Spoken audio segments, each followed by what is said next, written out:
जोहार सबने।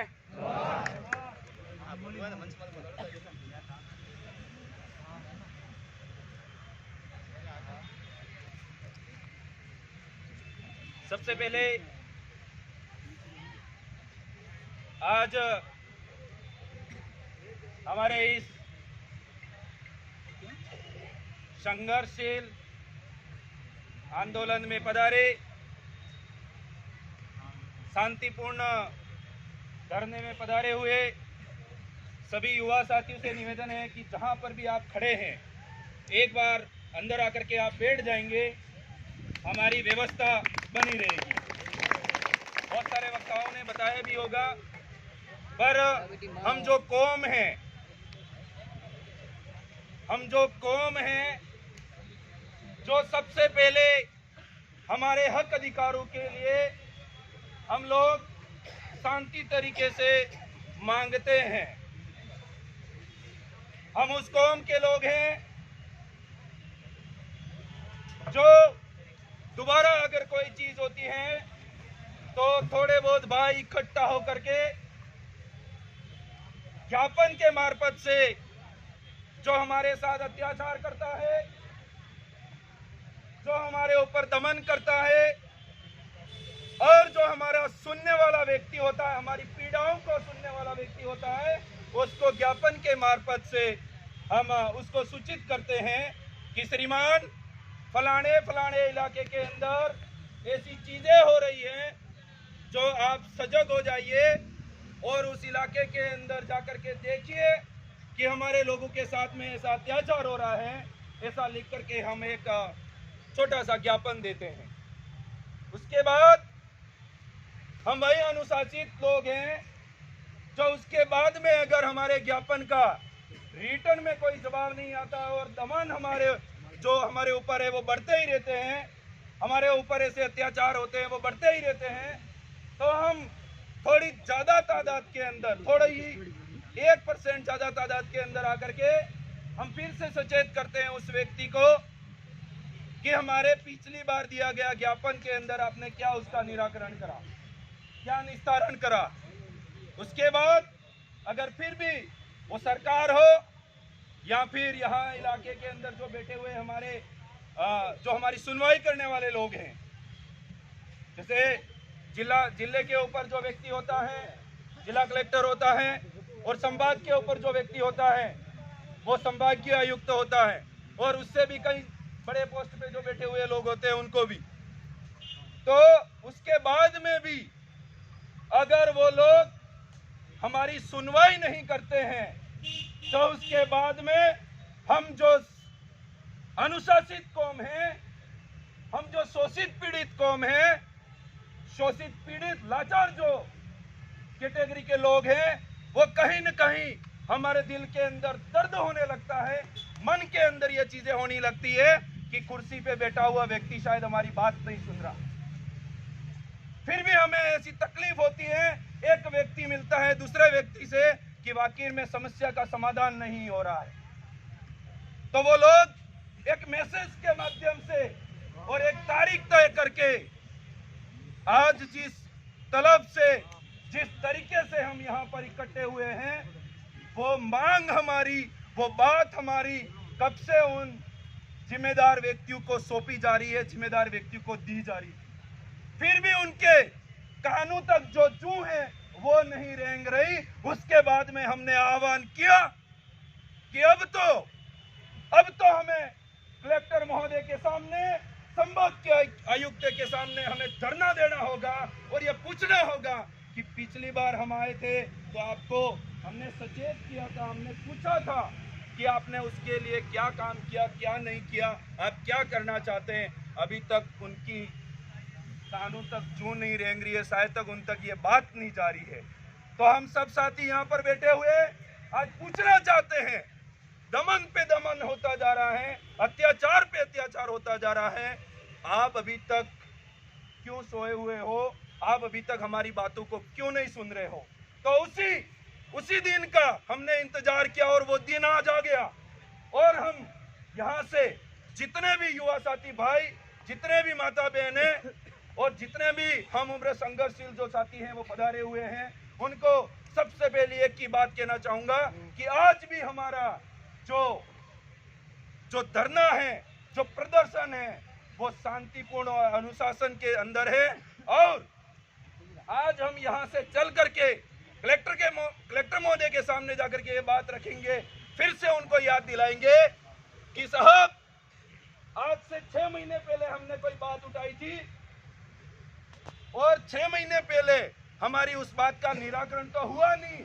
मतलब आप जिस काम के लिए इस कुर्सी पर बैठे हुए हो, उस कुर्सी की मान मर्यादा रखते हुए आपने हमारा काम तो किया नहीं,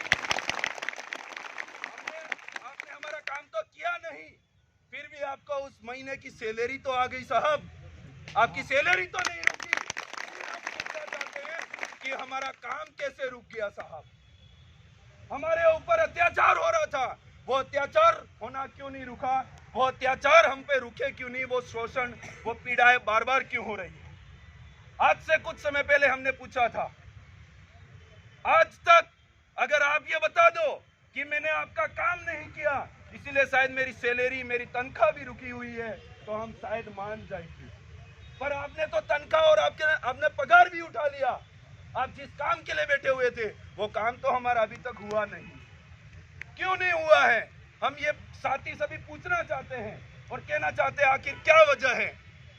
कहीं अंदर की वजह ये तो नहीं है कि आपको किसी मार्फत से, या फिर आपका ये जो आपका जिला विस्तार का है, नगर निगम का है, शायद सिटी के अंदर आपको एक तरफ रसोई बना रहे हो, दूसरी तरफ बाथरूम है, तीसरी तरफ बालकनी की जगह नहीं बची है, तो शायद आपको ऐसा लगा होगा कि कलेक्टर महोदय के पास में गए, जिम्मेदार आप हो, उधर आदिवासी रहते हैं, जहां एक घर तो हवेली वहां है राजा की तरह, और दूसरी हवेली जो उनके पास मवेशी है वो उनके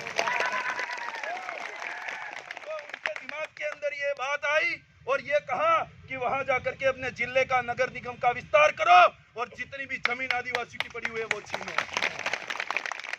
आपके पास में ऐसा कोई मलाई आई है क्या? मैं तो ये पूछना चाहता हूँ, कहीं पूंजीपतियों के द्वारा आपके पास में कोई ऐसा अटैची आई है क्या, जिसकी वजह से आप आए दिन आदिवासियों के ऊपर अत्याचार करते जा रहे हो और उस जमीन को हड़पने के लिए आप कदम बाय कदम बढ़ाते जा रहे हो? क्या वजह है आखिर? क्योंकि हमें मोटे मोटे तौर पर समझ में आता है, क्योंकि हम जो दिन में इतनी धूप के अंदर बैठ करके जो शांतिपूर्ण धरना प्रदर्शन करके ज्ञापन दे करके जाते हैं, उसी के विपरीत में रात को मोटी मोटी अटैची आती है और ये कहते हैं कि अब की बार तो शायद 12 वालों का नंबर था, 12 ग्राम पंचायत वालों का, और अब की बार तो चनावदा वालों को भी ले लो, ये शायद कहने के लिए आते हैं रात को, वो मोटी मोटी अटैचियां लेकर। इधर की साइड देखो कि बोल दिया अब की बार तो ये लोग जो आए थे, पिछली बार इन्होंने केवड़ा खुर्द का नाम नहीं लिया था, अब की बार केवड़ा खुर्द को लपेट लो और चले जाओ ओडा तक, भी उनकी जमीन जो पड़ी हुई है वो भी छीननी पड़ेगी हमें। ऐसी रात को ऐसी अटैचियां आने लगी है शायद तक। आपको मैं क्या कहना चाहता हूं, आप समझ गए होंगे मेरे सारे साथी क्या। और उसके बाद में उन पूंजीपतियों के द्वारा उनको बैक सपोर्ट रखा जाता है और श्रीमान से आदेश करवाया जाता है कि फलानी जमीन जो है, जिसके ऊपर गेहूं बोए गए हैं, जिसके ऊपर मक्का बोया गया है, और जहां पर आदिवासी वर्षों से रह रहा है, सिर्फ पुलिस का डर दिखाओ और बुलडोजर ले जाकर के चला दो ताकि हम जमीन छीन लेंगे। ये आपके रवैया रहा है आज तक, तो हम ये कहना चाहते हैं। क्योंकि आज तक जो इन्होंने शोषण किया, हमारे ऊपर पीड़ा ऐसी दबाई और इस तरीके से हमारा गला घोटने का और हमको विस्थापित करने का जो काम किया है, वो कहीं न कहीं हमारे ही लोगों को बीच में खड़ा करके हमारे सामने भिड़वाने का काम किया। मैं ये बात क्यों बोल रहा हूँ?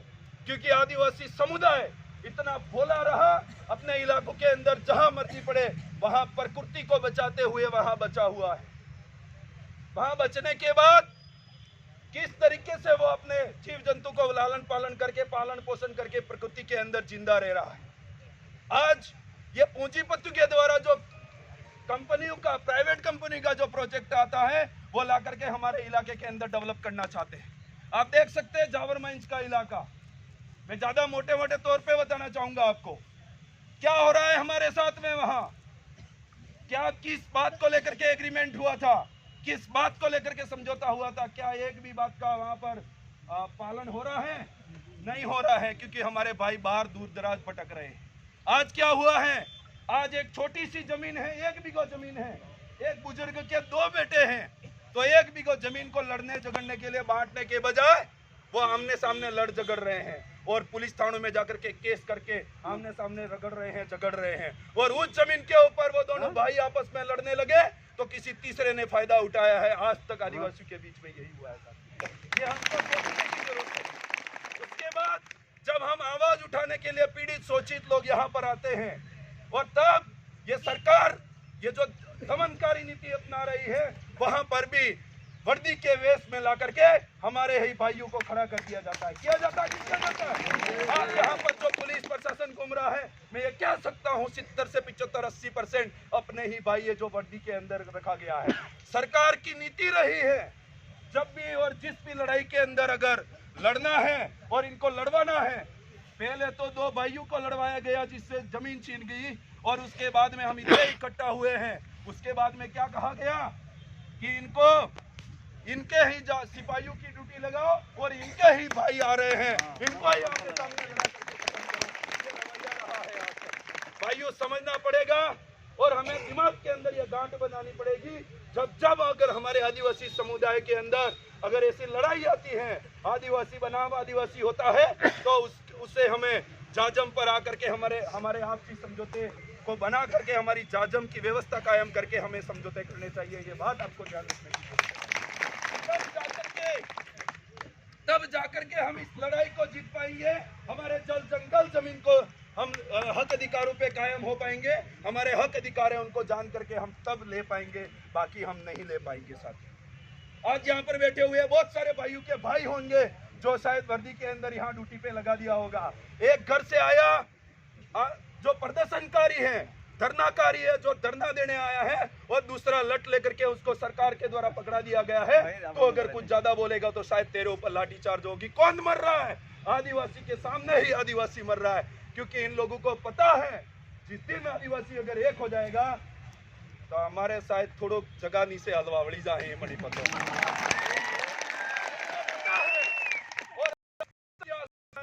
अगर हमारे कभी भी बड़े बड़े योद्धाओं को अगर हराने का काम किया है तो आदिवासी बनाम आदिवासी किया है, तभी जाकर के वो लोग हारे किसी ऐसी दमन। ये बात आपको समझनी पड़ेगी, ये बात आपको गांठ बांधनी पड़ेगी, तब जाकर के हम आगे कोई काम कर पाएंगे और हमारे हक अधिकार की लड़ाई को लड़ पाएंगे। साथी, ज्यादा नहीं कहना चाहूंगा, बहुत सारे भाई होंगे। धन्यवाद। एक ही रिक्वेस्ट है, अगर आप आदिवासी समुदाय के अंदर अगर पैदा हुए हो, इस प्रकृति को अगर साक्षात मानते हो, तो यहाँ से अपन जब भी अपने रूल्स के आधार पर, अपने विधान के आधार पर धरना प्रदर्शन तक जाएंगे, उस जगह पर जाएंगे तो हमें अनुशासन के तौर पर जाना पड़ेगा। क्या आप सभी भाई सहमत हैं? अगर सहमत हो तो हाथ खड़ा करके बताओ कि हम तरीके से हो जाएंगे। और यह सहमति हम उसको दिखाएंगे जो सरकार कभी तो ये बोल रही है कि युवाओं में क्रेज बना रहेगा, इसीलिए फ्री फोकट के ओलंपिक करवा रही है। उसका कुछ भी मतलब नहीं है। फिर भी दाल नहीं गली तो समझ में आया हमारे समुदाय को बिगाड़ने के लिए फ्री फोकट के मोबाइल बांट रहे हैं। अरे साहब, कहना चाहता हूँ आपको, अगर देने की ही इतनी इच्छा हो रही है तो हमारे हर एक घर के अंदर एक first grade, second grade IAS IPS बनने लायक जो लड़के हैं, उनकी भर्ती करिए। आपके ये बात मैं कहने के लिए यहाँ आया हूँ। आपके फ्री फोकट के जुमले हमें अब पसंद ही नहीं है साहब, हमने नकार दिया है। हमने तय कर लिया है कि आपकी कुर्सी है, अब की बार गिर करके रहेगी। ये